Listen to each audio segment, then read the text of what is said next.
I met him while traveling, and the connection was immediate. Everything felt easy between us, as if we had known each other far longer than we had.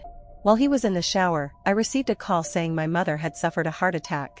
Panicking, I rushed back to Seoul without even saying goodbye. When he came out, the room was empty. I had vanished without a trace, leaving not even my contact behind. He was confused by my sudden disappearance and searched everywhere for me. Just as he was about to give up, he spotted a grandfather tree in the city. I had mentioned there was one just like it near my home. Holding on to that small hope, he searched every neighborhood with that tree and eventually found my address.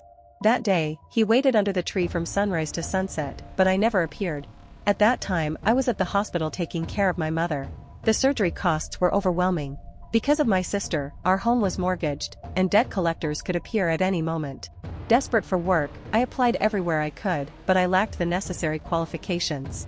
Then I stumbled upon a job posting with just one requirement: the applicant had to be the mother of a 6-year-old child. Of course, I didn't have a child, but desperation pushed me to take the risk. My upstairs neighbor was a single father, so I borrowed his son for the interview and claimed him as my own.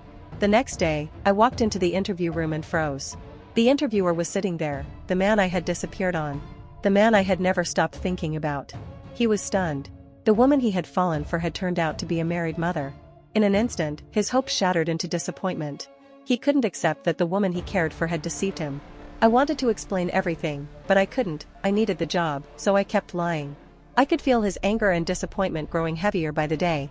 To draw a line between us, he even tried to force me to quit. The misunderstandings kept growing until we stood on opposite sides of an unbridgeable gap. Can our love survive once the truth finally comes out?